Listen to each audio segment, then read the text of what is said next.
The New Galactic Era, Space Voyages, science fiction novel by Obydenna. Chapter 4, Birthday. The best pilot and commander of interstellar ships spent his childhood on Neptune, revered for laboratories that echoed with the pulse of invention. From a very early age, he dreamed of unlocking the secrets buried in rare metals brought from different corners of the boundless universe and stored in the large-scale facilities of the solar system.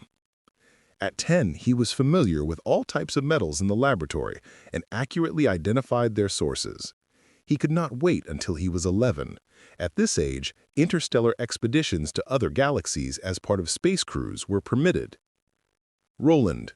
4 months before his 11th birthday, Raul was ready for his first space journey. From his mentors, he knew that the most amazing thing about the small red star system he would visit was its only inhabited planet. Its surface consists of liquid metals and water vapor. All forms of life are based on carbon. Space exploration accidentally stumbled upon this place in the universe. The surface reflects everything like a mirror and is quite hot. The clouds are from metal vapors.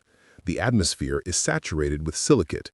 Giant drops appear from time to time in the atmosphere, as if the sky wept molten silver. "This is a planet that shouldn't exist," Roland's father joked. "You will like it. You're a smart one." Just imagine that to get steam in a glass, you either have to cool the air until water vapor condenses or keep the water hot. On the planet, metals boil into vapor, condensing into strange gleaming clouds. Iron, magnesium, and even gold can vaporize and condense into clouds. The planet's atmosphere is oversaturated with silicate and metallic vapors. Do clouds reflect light and keep the planet from getting too hot and evaporating? And does high metallicity make the planet and its atmosphere heavy in mass? "Yes, that's right," Roland's older sister confirmed. "Soon enough, it'll be right there in front of you." The first expeditions to other galaxies and constellations were a part of training in the scientific laboratory. Their goal was to familiarize future scientists with the intergalactic stations and prepare them for more complex scientific work in space. A scientific expedition had discovered new types of vegetation and metals on a hot planet, unknown to Earthlings. On hearing this news, Raul imagined trees resembling earthly palms of metals, with crimson leaves bending and swaying in the breeze, waves lapping against the shore of a lake of sulfur, and a vast crimson desert heated by 2 suns. Researchers from Neptune had discovered this intensely hot exoplanet with metal clouds that poured metal rain a long time ago, but had not conducted scientific exploration in this area. Temperatures on this planet reach 3,000 degrees Celsius, and glassy silicate and metals boil in the clouds. The planet, the size of Neptune, orbits one of its 2 stars. Despite the marked changes in lifestyle during the Biocrits age, people have kept some traditions that existed on Earth in ancient times. Among them is one known for bringing gifts on birthdays. Like any boy, Raul was a dreamer and had wishes. On the eve of his birthday, his parents tried to guess which gift their 11-year-old son would be happiest with. In the New World, many things were free: clothes, food, and education. People in the new era did not waste time by providing themselves with necessities or by earning money. They could devote their time and lives to research, scientific exploration, or military affairs. Despite this, childhood was a time when people still dreamed and had desires. Raul considered himself quite an adult. The clock showed 23:25 Earth time. In half an hour, Roland would celebrate his birthday. "Mom? Dad? There's only half an hour left and I'll be a part of the interstellar team, right?" "Yes, Raul. In half an hour, you will receive your first permission for space expeditions." Future scientists to other galaxies were to worlds similar to the solar system.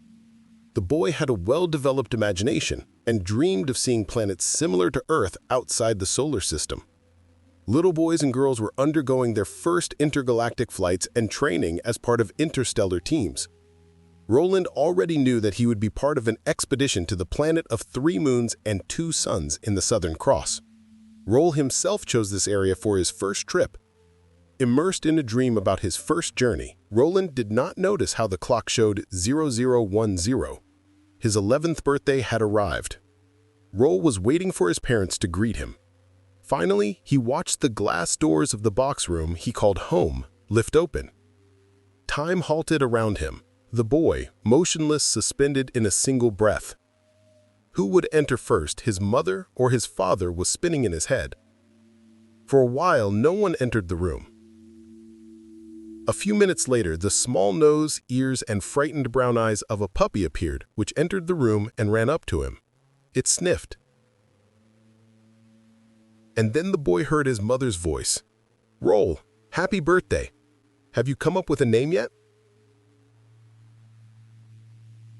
He was overwhelmed with joy, more than he'd ever thought possible. Roll had been dreaming about this gift for a long time, but he wasn't sure he would get a dog for his birthday because he had space training and studies in an interstellar laboratory ahead of him. He was already 11 years old, and this was an important period for new knowledge. He was one of the smartest guys in his unit and received permission for both interstellar flights and scientific expeditions. "Mom, Dad, this is Tob. His name is Tob. Do you agree?" Roland asked in a whisper. "Yes, of course we agree." The parents were glad that Roll liked the gift. The house robot handed Tob a large bowl of milk, and Tob, like an ordinary Earth dog, began drinking it. Tob was of medium size, as Roll had dreamed of. In the main, he was very similar to the dog of the robot age, but he had stronger paws and long hair which protects against hypothermia on Neptune. So far, Tob is a small puppy, but when he grows up, he will be twice as big, reaching half a meter. His muzzle is elongated, his ears stick out, and his brown eyes have a kind look. In the age of biocrits, dogs and other pets were rare. Most children and adults preferred nanogenes or nano-robot animals. These creatures were made of ultra-thin metals and chemical compounds. In the laboratory, you could order a pink dog with a parrot's head. These creatures did not need food or water, so parents often ordered them for their children. The only peculiarity of Neptune was that there were no cats on it.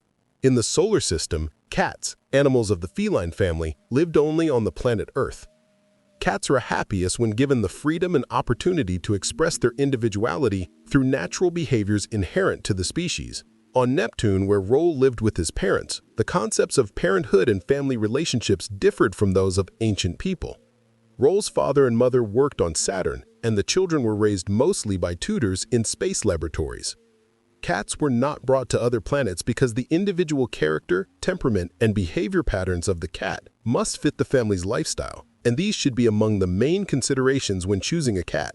A cat's personality will affect every aspect of its life and must be taken into account in every care decision.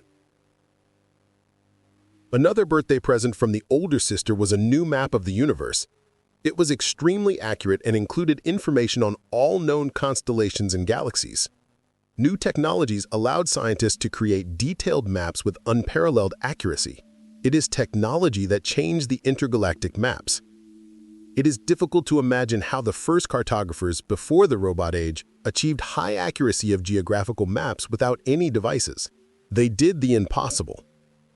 By conducting ground surveys and using compasses, ancient scientists measured distances on foot or by boat and mapped Earth's coastlines.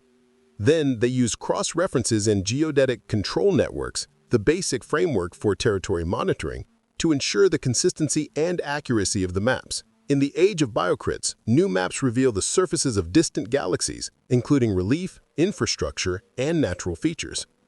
The data is processed and analyzed to create comprehensive datasets of intergalactic maps. The latest maps feature multi-layered displays of environmental and structural data. The visualization involves carefully selecting symbols, colors, and labels to convey the data. Thanks to this, intergalactic maps provide starship pilots with a clear, intuitive understanding of the geography of distant worlds. Intergalactic navigation systems have undergone a major upgrade, with their development reaching new heights. Maps are more than just a tool for navigation. They are dynamic, interactive platforms that help analyze and interpret data in ways that our predecessors could only dream of. From real-time updates to tracking climate change, maps continue to develop an understanding of the universe. The intergalactic network enables continuous updates to starship location data, ensuring flight information is up-to-date and reliable. By integrating data from various sources, including sensors and user-generated content, intergalactic maps offer improved navigation that adapts to the needs of starship pilots. Since childhood, Roland has loved gazing at the starry sky, divided into constellations, and studying ancient legends and myths. He was one of the few who loved the history of the universe. Roland was a very smart boy and told stories about the sky to his peers. He gained considerable respect. Roland had many friends. He knew that in ancient times, people noted that bright stars often appeared in clusters, which they named constellations. By observing constellations, people imagined various figures and gave them names. For example, Andromeda, Pegasus, and Perseus. A constellation is the part into which the starry sky is divided to navigate easily. The constellation Ursa Minor, or the Little Bear, resembles a bucket or a cart. At the end of the bucket's handle is the Polaris, which indicates the direction to the North Pole from the planet Earth. The universe encompasses everything that exists around us. It has a large number of stars, united into huge star systems, galaxies. Roland loved the Southern Cross, a constellation in the southern hemisphere, the smallest in the sky. Looking at the map that his sister gave him, he saw that the Southern Cross borders the constellations Centaurus and Musca, known as the Fly. 4 bright stars form a cross. In the constellation, there is the Coal-Sack Nebula, easily visible to the naked eye. It resembles a dark spot against the background of the Milky Way. However, the main treasure of the constellation is the open cluster of the Casket. Earthlings can appreciate its beauty by observing it through a telescope. According to medieval legend, the ancestors of mankind, Adam and Eve, saw the stars that formed the Southern Cross constellation from the earthly paradise in the southern hemisphere. Our ancestors imagined 2 birds on a tree, or a lizard escaping from an evil spirit on a tree. If you look at the sky, you will see billions of stars merging into a bright streak, a stream of stars that gently unfolds the Milky Way. Roland's grandparents began their stories. They spent most of their lives in space exploration. Roland's grandmother was from the planet Earth and loved to talk about the starry sky and her childhood. On Earth, the sky mixes incompatible colors, obtaining such shades that only an artist can reproduce, whose heart is able to accommodate this unusual and amazing beauty. This sky can be observed for hours, and not a single second will it be the same. Here, a huge disk of the sun, tired for the day, sinks below the horizon, giving the sky a golden yellow hue, but plunges into the clouds, coloring them in an unusual pink-red color and hinting at tomorrow's windy weather. And a completely fantastic picture of a sunset in late autumn, when the sun is already set and the sky has acquired a dark emerald turquoise color, and against this background the bare branches of huge black trees stretch towards the sky. The portrayal of Earth's landscapes and systems fascinated young scientists who, living in a world of science and new technologies, children knew from childhood that the Milky Way galaxy resembles an oval, elliptical disk with arms that diverge from the center. It consists of billions of stars. In some places, the stellar stream is denser. In other places, on the arms, it is more transparent. Ancient earthlings called it the God's Path, the Heavenly Path, and the Heavenly White River. In the northern hemisphere, it passes through the bright constellations of Orion, Gemini, Taurus, Auriga, Perseus, Cassiopeia, Cygnus, and Aquila. Then it passes into the southern hemisphere and goes through the constellations of the Shield, the Serpent Bearer, Sagittarius, and Scorpius. In the southern hemisphere, it extends through the constellations Alta, Square, Compass, Centaurus, Southern Cross, Fly, Carina, and Sails. Then it passes through the constellations Stern, the Great Dog, and Monoceros, known as the Unicorn, and then returns to the northern hemisphere and ends at the border of the constellations Orion and Gemini. The solar system is located in a small local arm, the Orion Arm, 30 light-years from the center of the galaxy and exactly halfway between the Sagittarius and Perseus arms. Both stellar arms are known by the names of the constellations where they are observed. As a child, Roland had never been to Earth. He was born and raised on Neptune, although he knew much about Earth and Mars. Neptune's symbol, a trident, reminded Roland of a cross, or the devil's trident. Roland sometimes pondered its meaning and symbolism. What exactly did the trident mean to ancient people? A symbol of heaven or hell? Ancient earthlings believed that the sea god shook the sea with a trident and also tore the earth, ripping up the land and creating straits and bays.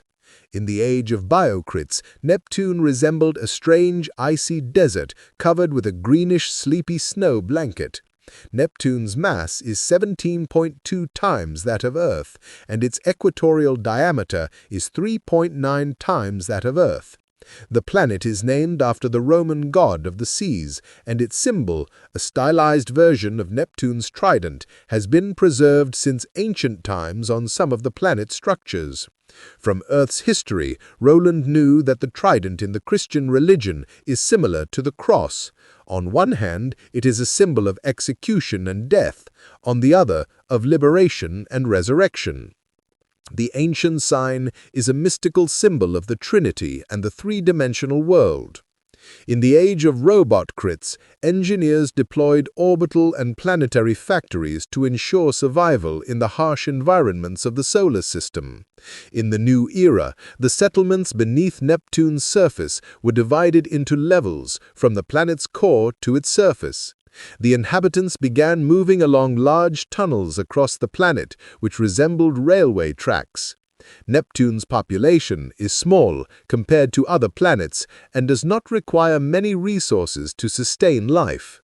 The uniqueness of Neptune is the artificial underground seas created by Earthlings. Its atmosphere contains hydrogen and helium. Traces of methane in the outer layers of the atmosphere give the planet its blue color.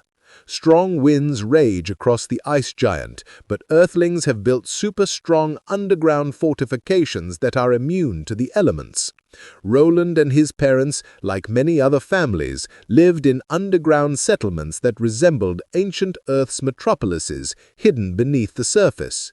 The duration of the Neptunian year, that is, the time of one complete revolution around the Sun, is 164.8 Earth years.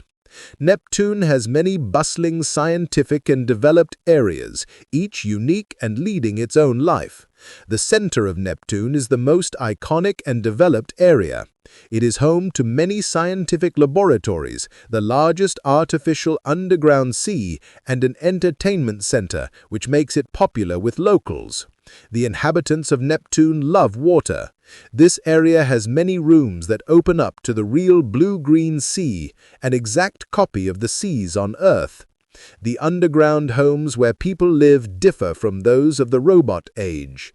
Each family lives separately. The box homes are small. The main thing for people in the age of biocrits are clean air and food. People on Neptune spend most of their lives in scientific laboratories and study metals and plants brought from different corners of the universe. The laboratory focuses on plant and metal research. And thus, the moment arrives. Roland has embarked on his first intergalactic journey as a member of a scientific expedition. In a few weeks, the spacecraft will approach a planet of 3 moons and 2 suns in the Southern Cross. Spaceships of the age of biocrits moved at a speed exceeding the speed of light. At the beginning of the era, intergalactic tunnels were discovered. These transport channels allowed travel over long distances and at high speed. An intergalactic tunnel connects 2 points in space, the input and the output. To move through tunnels, pilots enter a conventional address and coordinates, then move into hyperspace. The movement of spaceships occurs due to the curvature of space-time. Having entered the intergalactic tunnel, the spaceship with Roland emerged in the area near the main star of the Southern Cross. On the ship's system readouts, Roll saw flashes of light, ranging from dark purple to red. This was the light of the brightest star, Acrux. The flight was successful. Roland was only 11 years old and did not understand all the processes that took place in the intergalactic environment. His main task was to participate in scientific experiments with his scientist mentor and study the basic systems of space shuttles. In only 9 years, when Roland turns 20, he will become a pilot of interstellar ships and conduct scientific experiments. In an instant, the spacecraft's panels determine the exact coordinates of the planet of 3 moons and 2 suns. In 2 Earth hours, the spacecraft approached the planet. The ship's commander gave the order to lower the shuttle with the biocrits to the surface. These biologically modified creatures will explore the planet and select the best samples for further research in the solar system. In a device resembling ancient terrestrial telescopes, Roland first saw the surface of an unknown planet. Rocky pools lined with something like fire algae, blue acid lichens covering every boulder, and strange metallic flowers growing from transparent, crystal-like dunes.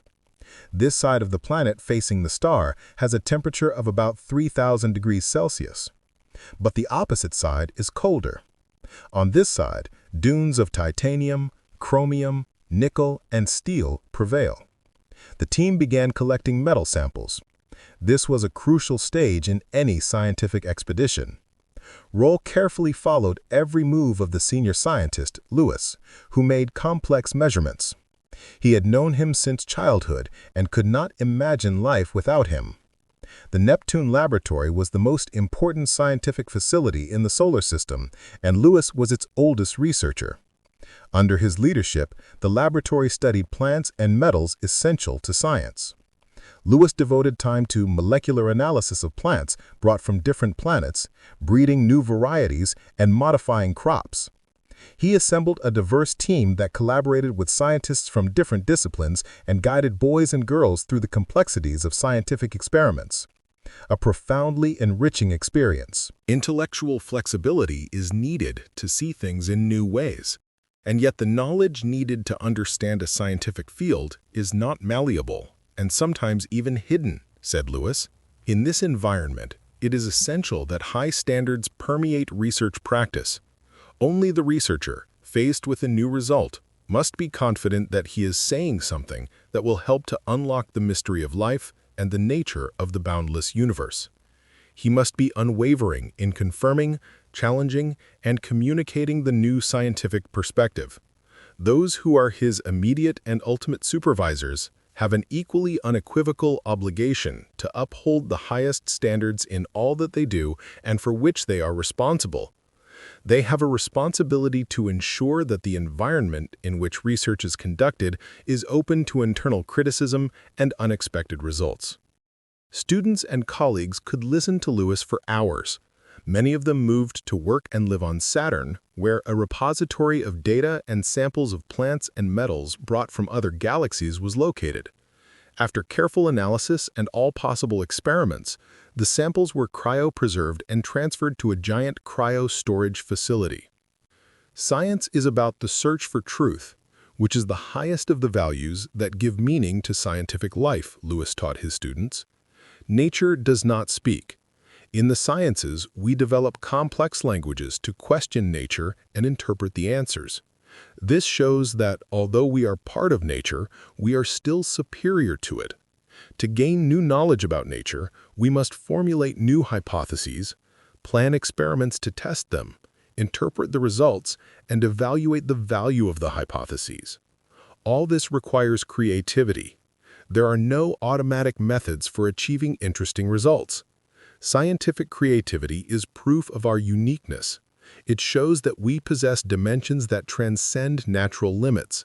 They can be called spiritual. The very existence and development of the natural sciences are among the best arguments for our spiritual nature. The success of science also shows that our spiritual dimensions, related to creativity, are intertwined with our material dimensions, making us a single being composed of both.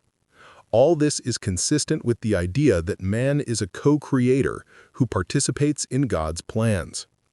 Also, at this level, we can appreciate that scientific progress justifies, enriches, and improves the premises of science. Thanks to this progress, we understand our abilities and can develop them to improve creativity. Man reason is alone in the insensible immensity of the universe from which he emerged and of which he is a part. At Saturn, where Roland's parents worked, researchers pay attention to detail as they work with microscopic specimens, identifying subtle differences between healthy and unhealthy specimens and recording test results. To do their work, researchers utilize a variety of technical and specialized equipment, including chemicals, to extract, store, and preserve specimens. When testing specimens, researchers utilize specialized equipment and machines to manipulate and analyze specimens. Researchers can then use computer software or programs to enter test results, evaluate collected specimen data, and create reports.